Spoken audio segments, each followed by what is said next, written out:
जय हिंद दोस्तों। एग्ज़ाम की पॉइंट में एक बार फिर से आप सभी का स्वागत है। दोस्तों, आज के इस वीडियो में हम हिंदी भाषा और साहित्य के इतिहास को समझने की कोशिश करेंगे और इससे रिलेटिव जितने भी एग्ज़ाम में क्वेश्चन आ सकते हैं उन क्वेश्चनों को लिया गया है। आपको हर एग्ज़ाम में हिंदी में यहाँ से एक या दो क्वेश्चन ज़रूर देखने को मिल रहे हैं। चाहे इससे पहले के पेपर जिनने भी दिए हैं वो क्वेश्चनों को देख के समझ जाएगा कि हाँ, यहाँ से क्वेश्चन आए हैं। तो देखते हैं दोस्तों, आज का जो पहला क्वेश्चन है ब्रज हिंदी की किस उपभाषा के अंतर्गत आती है। ठीक है, क्या पूछ रहा है? ब्रज जो है हिंदी के किस उपभाषा के अंतर्गत आती है? पहाड़ी हिंदी की, पूर्वी हिंदी की, पश्चिमी हिंदी की या राजस्थानी हिंदी की। ठीक है, तो जो ब्रज भाषा आती है वो ब्रज भाषा किसके अंतर्गत आती है? पश्चिमी हिंदी के अंतर्गत आती है। दोस्तों, यहाँ पे पहले ही शुरू में क्लियर कर लो कि जो हिंदी है, हिंदी की उपभाषाएं हैं 5 उपभाषाएं हैं। ठीक है, कितनी उपभाषाएं हैं? 5। पहली उपभाषा है राजस्थानी हिंदी, उसके बाद पूर्वी हिंदी, उसके बाद पश्चिमी हिंदी, उसके बाद बिहारी हिंदी और उसके बाद पहाड़ी हिंदी। ठीक है, यहाँ पे मोटा मोटा एक बार इसको समझ लो।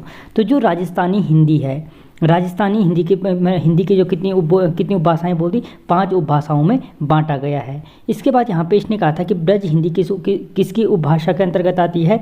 तो पश्चिमी हिंदी की उपभाषा के अंतर्गत आती है। और ब्रज के अलावा जो पश्चिमी हिंदी में आती है वो कौरवी आती है, या कौरवी बोलो या खड़ी बोली बोलो, हरियाणवी या बांगरू के नाम से भी जाना जाता है। ब्रज भाषा, बुंदेली और कन्नौजी, ये क्या आती है? पश्चिमी हिंदी की बोलियों के अंतर्गत आती है। ठीक है, अगला क्वेश्चन, पश्चिमी हिंदी के अंतर्गत कौन सी बोली आती है?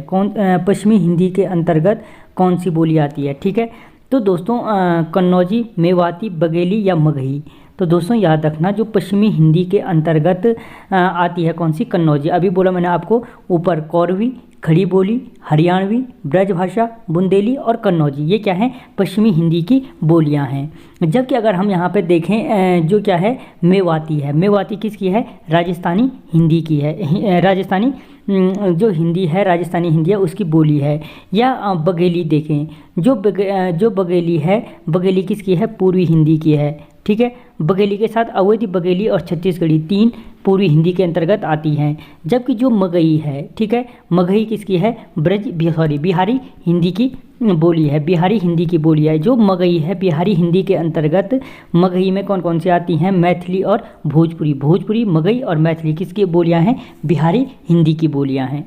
ठीक है दोस्तों, अगर क्वेश्चन बढ़िया लग रहे हैं तो आप चैनल को सब्सक्राइब कीजिए और वीडियो को लाइक और शेयर जरूर करें। अगला क्वेश्चन, पश्चिमी हिंदी के अंतर्गत कौन सी बोली नहीं है? जो पश्चिमी हिंदी के अंतर्गत कौन सी बोली नहीं आती है? बघेली, कन्नौजी, ब्रज और खड़ी बोली। तो इसके अंतर्गत कौन सी नहीं आती है? जो पश्चिमी हिंदी है उसके अंतर्गत कौन सी नहीं आती है? बघेली नहीं आती है।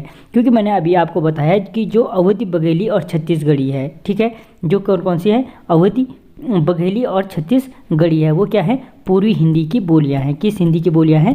पूर्वी हिंदी की बोलियां हैं। जबकि जो कन्नौजी है, ब्रज है, खड़ी बोली है, हरियाणवी है, ब्रज भाषा है, बुंदेली है, कन्नौजी है या कौरवी है, ये सारी क्या है? पश्चिमी हिंदी की बोलियां हैं। बार बार इसलिए बोल रहा हूँ कि आपको यहीं पे याद हो जाए।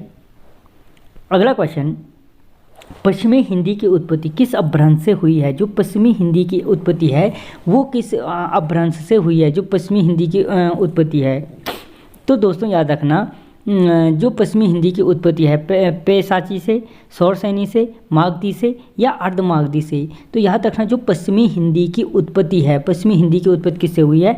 सौरसैनी से हुई है। ठीक है, जो पश्चिमी हिंदी की उत्पत्ति किससे हुई है? सौरसैनी अपभ्रंश से हुई है। और अभी मैंने आपको बताया कि जो पश्चिमी हिंदी के अंतर्गत है, खड़ी बोली आती है, ब्रज भाषा आती है, बुंदेली आती है, कन्नौजी आती है और हरियाणवी बोली आती है। ठीक है, इसी के बाद अगर हम पेशाची की बात करें तो पेशाची से किसकी उत्पत्ति हुई है? पंजाबी की। यहीं पे याद रखना, अगर कभी क्वेश्चन बनता है कि पंजाबी की उत्पत्ति किससे हुई है तो याद रखना पेशाची से क्या हुई है? पंजाबी की उत्पत्ति हुई है। जो मागधी है, मागधी से किसकी हुई है? जो मागधी है, मागधी से बिहारी की उत्पत्ति हुई है। ठीक है, मागधी से किसकी हुई है? बिहारी उपभाषा की उत्पत्ति हुई है। ठीक है, और जो अर्धमागधी है, अर्धमागधी से पूर्वी हिंदी की उत्पत्ति हुई है। पूर्वी हिंदी की उत्पत्ति किससे हुई है? अर्धमागधी से। ठीक है, यहाँ पे याद रखना, मागधी से बिहारी हिंदी की, अर्धमागधी से पूर्वी हिंदी की, सौर सैनी से पश्चिमी हिंदी की और पैसाची से पंजाबी की उत्पत्ति हुई है। ठीक है, अगला क्वेश्चन, भाषा को बोलते समय होने वाले उतार चढ़ाव को क्या कहते हैं? यानी जो भाषा को बोलते समय जो उतार चढ़ाव होता है, यानी हम किसी भाषा को तेज बोलें या किसी को धीरे से बोलें, जो ये उतार चढ़ाव होता है ये क्या कहलाता है? अनुतान, संगम, अवरोह या आरोह। तो दोस्तों याद रखना, जो भाषा में होने वाला जो उतार चढ़ाव होता है वो कहलाता है क्या? अनुतान के नाम से जाना जाता है। किसके नाम से जाना जाता है? अनुतान के नाम से। कि जो भाषा को बोलते समय उसमें होने वाले जो उतार चढ़ाव होता है वो क्या कहलाता है? अनुतान कहलाता है। क्योंकि जो भाषा का उच्चारण करते समय कुछ शब्दों पर हम क्या करते हैं? ज़्यादा जोर देते हैं। ठीक है, अगर मैं बोलूँ अनुतान कहते हैं जो जोड़ देते हैं, और कुछ को हम क्या करते हैं? धीरे से बोलते हैं, तो इसे क्या कहते हैं? आरोह और अवरोह के नाम की प्रक्रिया कहते हैं। ठीक है, और शब्दों के इस उतार चढ़ाव की प्रक्रिया को, यानी जो आरोह और अवरोह के जो प्रक्रिया है, ये प्रक्रिया क्या कहलाती है? अनुतान के नाम से जानी जाती है। किसके नाम से? अनुतान के नाम से। सिंपल भाषा में ये याद रखो कि जो भाषा को बोलते समय उतार चढ़ाव होता है, इस उतार चढ़ाव को क्या कहते हैं? अनुतान कहा जाता है। ठीक है, अगला क्वेश्चन, किस बोली में न पर सर्ग लगाया जाता है? यानी जो न पर सर्ग है किस बोली में लगाया जाता है? ब्रज भाषा में, खड़ी बोली में, राजस्थानी में या अवधी में? तो दोस्तों याद रखना, जो न पर सर्ग लगाया जाता है वो किस में लगाया जाता है? खड़ी बोली में लगाया जाता है। और मैं आपको पहले ही बता चुका हूँ कि जो खड़ी बोली है किसकी है? पश्चिमी हिंदी की बोली है। किसकी है? पश्चिमी हिंदी की बोली है। ठीक है, और इसमें क्या किया जाता है? न पर सर्ग लगाया जाता है। ठीक है, जैसे मैंने, तुमने, तूने, आदि शब्द क्या हैं? इसमें प्रचलित हैं। ठीक है, अगला क्वेश्चन, हिंदी खड़ी बोली किस अपभ्रंश से विकसित हुई है? जो हिंदी खड़ी बोली है किस अपभ्रंश से विकसित हुई है? पैसाची से, शौर सैनी से, मागधी से या अर्धमागधी से? ठीक है, या अर्धमागधी से। तो याद रखना, जो हिंदी खड़ी बोली है वो किससे हुई है? शौर सैनी से विकसित हुई है। ठीक है, जो हिंदी खड़ी बोली है वो किससे है? शौर सैनी से विकसित हुई है। और जो शौर सैनी अपभ्रंश से विकसित अन्य भाषाएं हैं उनमें कौन सी है? जो पश्चिमी हिंदी है। ठीक है, क्योंकि जो खड़ी बोली है वो किसकी है? पश्चिमी हिंदी की है। या राजस्थानी है, राजस्थानी हो गई, ब्रज भाषा हो गई, ये सारी क्या हैं? शौर सैनी से विकसित हुई हैं। पश्चिमी हिंदी, अगर क्वेश्चन में खड़ी बोली के अलावा पश्चिमी हिंदी पूछे तब भी शौर सैनी से विकसित हुई है, राजस्थानी हिंदी पूछे तब भी शौर सैनी से विकसित हुई है, ब्रज भाषा पूछे तब भी क्या है? शौर सैनी से विकसित हुई हैं। ठीक है, जबकि अगर हम देखें जो मागधी अपभ्रंश, जो मागधी है अपभ्रंश से कौन है? बिहारी और बंगाली, उड़िया, असम की भाषा, ये क्या है? आपकी मागधी अपभ्रंश से विकसित हुई हैं। ठीक है, अगला क्वेश्चन, भारत में सर्वाधिक खड़ी बोली वाली भाषा कौन सी है? यानी भारत में सर्वाधिक खड़ी बोली जाने वाली भाषा कौन सी है? हिंदी, संस्कृत, तमिल या उर्दू? तो याद रखना, भारत में जो सर्वाधिक खड़ी बोली वाली भाषा है वो कौन सी है? हिंदी है। ठीक है, जिसमें सबसे सर्वाधिक खड़ी बोली का प्रयोग किया जाता है। अगला क्वेश्चन, मानक हिंदी का विकास किस बोली से हुआ है? किस हिंदी का? मानक हिंदी का। जो मानक हिंदी का विकास हुआ है किस बोली से हुआ है? क्योंकि जो मानक हिंदी है, मानक हिंदी का विकास किस बोली से? ब्रज भाषा से, बांगरू से, खड़ी बोली से या अवधी से? तो याद रखना, जो मानक हिंदी का विकास हुआ है वो किससे हुआ है? खड़ी बोली से हुआ है। जो मानक हिंदी का विकास हुआ है किससे हुआ है? खड़ी बोली हिंदी से हुआ है। जबकि जो अन्य बोलियाँ हैं, चाहे वो ब्रज भाषा है, ठीक है, या बांगरू है या अवधी है, ठीक है, क्या है, चाहे अन्य बोलियां हैं, मानक हिंदी का विकास नहीं हुआ, इनसे क्या नहीं हुआ? मानक हिंदी का विकास नहीं हुआ है। ठीक है, मानक हिंदी का विकास किस बोली से हुआ? खड़ी बोली से हुआ है। जबकि ब्रज भाषा, बांगरू और अवधी का विकास क्या नहीं हुआ? मानक हिंदी से नहीं हुआ है। ठीक है, और जो खड़ी बोली है, मुख्य रूप से जो ये खड़ी बोली है यूपी में बोली जाती है। यूपी के विशेष करके इसमें मेरठ वाला जो क्षेत्र है उसके आसपास बोली जाने वाली भाषा है खड़ी बोली। अगला क्वेश्चन, ब्रज भाषा सर्वाधिक किस रूप में प्रसिद्ध है? राजभाषा के, तकनीकी भाषा के, गद्य भाषा के या काव्य भाषा के? ठीक है, तो दोस्तों याद रखना, जो ब्रज भाषा जो क्या है, ब्रज भाषा है, ब्रज भाषा सर्वाधिक किस रूप में ब्रज भाषा का विकास हुआ है? ब्रज भाषा का विकास हुआ है काव्य भाषा के रूप में हुआ है। ठीक है, जो ब्रज भाषा का सर्वाधिक विकास हुआ है वो किस भाषा के रूप में हुआ है? काव्य भाषा के रूप में हुआ है। और हिंदी के मानक रूप भाषा के विकसित क्या है विकास हुआ खड़ी बोली का। ठीक है, और मैंने इससे पहले आपको बताया था कि जो ब्रज भाषा है, ब्रज भाषा किस हिंदी के अंतर्गत आती है? पश्चिमी हिंदी के अंतर्गत आती है। जो पश्चिमी, बार बार इसलिए बोला हूँ कि यहीं पे याद हो जाएगी। जो ब्रज भाषा है वो किस भाषा के अंतर्गत आती है? आपकी जो पश्चिमी हिंदी है उस पश्चिमी हिंदी के अंतर्गत आती है। और जो ब्रज भाषा है, ब्रज भाषा का सर्वाधिक विकास किसके रूप में हुआ है? खड़ी बोली के रूप में हुआ है। ठीक है, किसके रूप में हुआ है? ब्रज भाषा का सर्वाधिक विकास खड़ी बोली के रूप में हुआ है। अगला क्वेश्चन, बांगरू किस उपभाषा वर्ग की बोली है? जो बांगरू है वो बांगरू किस उपभाषा वर्ग की बोली है? पश्चिमी हिंदी, पूर्वी हिंदी, बिहारी हिंदी या पहाड़ी हिंदी? तो याद रखना जो बांगरू है, बांगरू किसकी है? पश्चिमी हिंदी की। मैंने इससे पहले बताया था पश्चिमी हिंदी की बोली है। ठीक है, कौन? बांगरू। और जो बांगरू पश्चिमी हिंदी उपवर्ग के अंतर्गत आती है और जैसे कहाँ बोली जाती है? जो ये बांगरू है हरियाणा क्षेत्र के अंतर्गत बोली जाती है। किस क्षेत्र के अंतर्गत? हरियाणा क्षेत्र के अंतर्गत बोली जाती है। अगला क्वेश्चन, पूर्व हिंदी किससे विकसित हुई है? जो पूर्व हिंदी है, पूर्व हिंदी किससे विकसित हुई है? पेशाची अपभ्रंश से, अर्धमागधी अपभ्रंश से, शौरसैनी अपभ्रंश से या मागधी अपभ्रंश से? ठीक है, या मागधी अपभ्रंश से। तो दोस्तों याद रखना जो पूर्व हिंदी है, जो पूर्व हिंदी है वो किससे विकसित हुई है? वो हुई है आपके अर्धमागधी अपभ्रंश से। किससे हुई है? अर्धमागधी अपभ्रंश से। जो पूर्व हिंदी का विकास है किससे हुआ है? अर्धमागधी अपभ्रंश से हुआ है। और इससे पहले मैं आपको बता चुका हूँ कि जो पूर्वी हिंदी की बोलियाँ हैं इसके अंतर्गत कौन कौन सी आती हैं? और आपकी जो अवधी हो गई, बघेली हो गई और कौन सी हो गई? छत्तीसगढ़ी हो गई। अवधी, बघेली और छत्तीसगढ़ी क्या आती हैं? इसके अंतर्गत आती हैं। ठीक है, पूर्वी हिंदी के अंतर्गत क्या गई? अवधी हो गई, बघेली हो गई और छत्तीसगढ़ी आती है। और जो पूर्वी हिंदी का विकास हुआ है किससे हुआ है? अर्धमागधी से हुआ है। ठीक है, अगला क्वेश्चन, हड़ौती बोली ...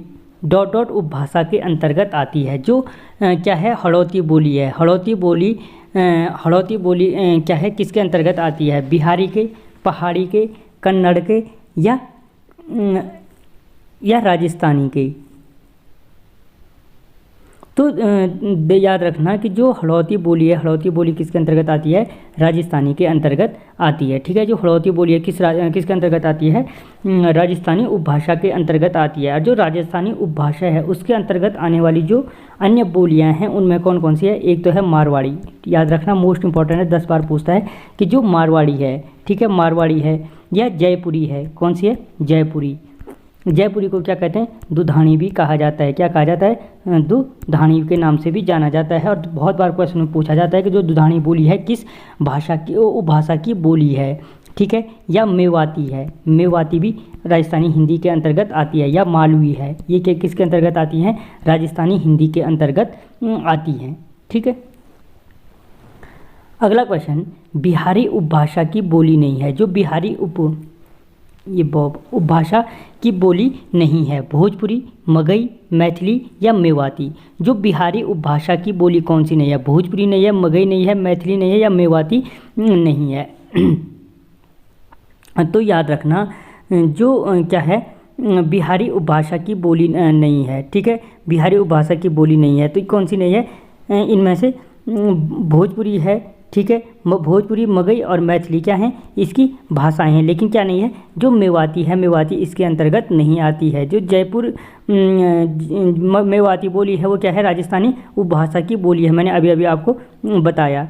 जबकि जो भोजपुरी, मगही, मैथिली क्या हैं? बिहारी उपभाषा की बोलियां हैं। ठीक है, तो इससे पहले हमने देख लिया राजस्थानी हिंदी, पूर्वी हिंदी, पश्चिमी हिंदी और बिहारी हिंदी का भी हो गई, भोजपुरी, मगही और मैथिली। ठीक है, मुख्य रूप से ये 3 बोलियां इसके अंतर्गत आती हैं। अगला क्वेश्चन, निम्नलिखित में से पहाड़ी उपभाषा की बोली है। जो पहाड़ी उपभाषा की बोली है कौन सी है? मंडयाली, बांगरू, कोरवी या हड़ौती? ठीक है, किसकी? पहाड़ी उपभाषा की। तो दोस्तों याद रखना जो पहाड़ी उपभाषा है, पहाड़ी उपभाषा की बोली, पहाड़ी उपभाषा के अंतर्गत कौन सी बोली आती है? मंडयाली बोली आती है। कौन सी बोली आती है? मंडयाली बोली किसके अंतर्गत आती है? पहाड़ी हिंदी के अंतर्गत आती है। ठीक है। अगला क्वेश्चन, संविधान के किस अनुच्छेद में हिंदी को राजभाषा तथा लिपि देवनागरी स्वीकार की गई है? ठीक है। राजस्थान संविधान के क्या है, किस अनुच्छेद में हिंदी को राजभाषा तथा लिपि क्या है, देवनागरी स्वीकार की गई है? 353 में, 351 में, 343 में या 344 में? तो याद रखना 343 में क्या है कि हिंदी को राजभाषा और लिपि क्या है, देवनागरी को स्वीकार किया गया है। अगर संविधान के भाग 8 को 343 से 351 तक जो देखना अगर पढ़ना है तो आप चैनल की प्लेलिस्ट में जा कर के पढ़ सकते हो, उसका पूरा वीडियो बना हुआ है। तो संविधान के अनुच्छेद 343 से अनुच्छेद 351 तक क्या है, राजभाषा संबंधी प्रावधान है। ठीक है। इसमें राजभाषा से संबंधित प्रावधान है कितने से कितने तक, 343 से और 351 तक। ठीक है। संविधान के अनुच्छेद 343 में क्या कहा गया है कि हिंदी को राजभाषा स्वीकार किया गया है तथा देवनागरी लिपि को स्वीकार किया गया है। अगला क्वेश्चन, निम्नलिखित में से हिंदी भाषी राज्य नहीं है। निम्न में से कौन सा हिंदी भाषी राज्य नहीं है? उत्तर प्रदेश, बिहार, झारखंड और महाराष्ट्र। तो इनमें से कौन सा है? जो महाराष्ट्र है हिंदी भाषी राज्य नहीं है, क्योंकि यहाँ मोस्टली बोली जाने वाली भाषा कौन सी है? मराठी भाषा का प्रयोग किया जाता है। अगला क्वेश्चन, हिंदी भाषा की कितनी विख्यात बोलियां हैं? 4, 6, 8 या 10? तो जो हिंदी भाषा की विख्यात बोलियां हैं वो कितनी हैं? 8 विख्यात बोलियों का प्रयोग किया जाता है हिंदी भाषा में। अगला क्वेश्चन, निम्नलिखित में से कौन सा हिंदी साहित्य का काल नहीं है? आधुनिक काल, भक्ति काल, रीतिकाल या संयुक्त काल? तो इनमें से कौन सा नहीं है? संयुक्त काल नहीं है। यहीं पे याद रख लो कि जो आदिकाल है, आदिकाल को क्या किस में बांटा गया है? लगभग ये मान के चलो 1050 संवत से 1375 तक माना जाता है। जबकि जो भक्ति काल है, भक्ति काल को 1375 से 1700 के बीच माना जाता है। और जो रीतिकाल है, रीतिकाल को 1700 से ये मान के चलो लगभग 1900 ईस्वी के बीच 1900 विक्रम संवत के बीच माना जाता है। ठीक है। तो जो आधुनिक काल हो गए 1050 से 1375, भक्ति काल हो गए 1375 से 1700 और जो रीतिकाल हो गए 1700 से 1900 के बीच माना जाता है। ठीक है। और ये यहीं पर अगर कभी पूछा जाए कि हिंदी साहित्य जो क्या है, हिंदी साहित्य का जो काल विभाजन है, काल विभाजन किसने किया था? तो याद रखना आचार्य रामचंद्र शुक्ल ने क्या किया था? आचार्य शुक्ल ने क्या किया था? हिंदी साहित्य का काल विभाजन किया था। अगला क्वेश्चन, ब्रज भाषा का विकास किस अपभ्रंश से हुआ है? जो ब्रज भाषा का विकास है किस अपभ्रंश से हुआ है? तो इससे पहले बोला था जो ब्रज भाषा का विकास है सौर सैनी अपभ्रंश से हुआ है और पश्चिमी हिंदी की बोली है। ब्रज भाषा का सर्वाधिक विकास किसके रूप में हुआ है? काव्य धारा के रूप में ब्रज भाषा का सर्वाधिक प्रयोग किया गया है। ठीक है। अगला क्वेश्चन, हिंदी आकृति की दृष्टि से किस प्रकार की भाषा है?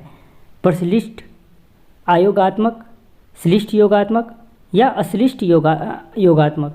तो याद रखना जो हिंदी आकृति की दृष्टि से है, जो हिंदी क्या है आकृति की दृष्टि से है वो क्या है? श्लिष्ट योगात्मक भाषा है। क्या है? श्लिष्ट योगात्मक भाषा है। और 2016 में इससे पहले ये क्वेश्चन आ रखा है। दोस्तों ये जितने भी क्वेश्चन ये भारत में जितने किसी न किसी पेपर में आ रखे हैं। ठीक है। तो याद रखना आकृति की दृष्टि से जो हिंदी है वो क्या है? श्लिष्ट योगात्मक भाषा है। अगला क्वेश्चन, हिंदी दिवस कब मनाया जाता है? 14 अक्टूबर को, 14 सितंबर को, 14 दिसंबर को या 14 नवंबर को? तो याद रखना जो हिंदी दिवस मनाया जाता है इसका आंसर शायद सबको आता होगा, 14 सितंबर को हिंदी दिवस के रूप में मनाया जाता है। क्यों मनाया जाता है ये अगर पूछा जाए तो जो 14 सितंबर 1949 था, 14 सितंबर 1949 को क्या किया गया था? जो संविधान द्वारा हिंदी को राजभाषा घोषित किया गया था। ठीक है। या अगर क्वेश्चन पूछा जाता है कि हिंदी को राजभाषा कब घोषित किया गया, तो याद रखना 14 सितंबर 1949 को घोषित किया गया था। इसीलिए 14 सितंबर को क्या मनाया जाता है? हिंदी दिवस के रूप में मनाया जाता है। ठीक है। हिंदी दिवस के रूप में मनाया जाता है। तो याद रखना यहीं पे कि जो 1953 में है हिंदी दिवस के रूप में मनाया, कब से मनाया जाता है? 1953 से। यानी अगर पूछा जाए कि प्रथम हिंदी दिवस कब मनाया गया था तो 1953 में मनाया गया था। ठीक है। अगला क्वेश्चन, हिंदी के अतिरिक्त कौन सी भाषा देवनागरी लिपि में लिखी जाती है? सिंधी, पंजाबी, ठीक है, बांग्ला या नेपाली? हिंदी भाषा ठीक है। तो जो हिंदी के अतिरिक्त कौन सी भाषा लिखी जाती है? तो कौन सी भाषा लिखी जाती है? पंजाबी भाषा लिखी जाती है, ठीक है। जो सॉरी जो हिंदी के अतिरिक्त कौन सी भाषा देवनागरी लिपि में लिखी जाती है, वो लिखी जाती है कौन सी नेपाली भाषा लिखी जाती है, ठीक है। हिंदी के अतिरिक्त नेपाली भाषा देवनागरी लिपि में लिखी जाती है। जबकि अगर हम देखें पंजाब की राजभाषा है, बंगला क्या है, पश्चिमी बंगाल की राजभाषा है, और सिंधी क्या है, सिंधु क्षेत्र की भाषा है। अगला क्वेश्चन, प्रथम हिंदी सम्मेलन कहाँ आयोजित किया गया था? नागपुर में, कानपुर में, दिल्ली में या मुंबई में? तो यहीं पे याद रखना जो क्या है प्रथम क्या किया गया था, प्रथम क्या है हिंदी सम्मेलन आयोजित किया गया था, प्रथम हिंदी सम्मेलन आयोजित किया गया था। तो दोस्तों जो प्रथम हिंदी सम्मेलन आयोजित किया गया था वो कहाँ पे किया गया था? नागपुर में आयोजित किया गया था। कहाँ पर आयोजित किया गया था? नागपुर में आयोजित किया गया था प्रथम हिंदी सम्मेलन, ठीक है। तो दोस्तों इससे आज के लिए इतना ही, मिलता हूँ अगले वीडियो में, तब तक जय हिंद।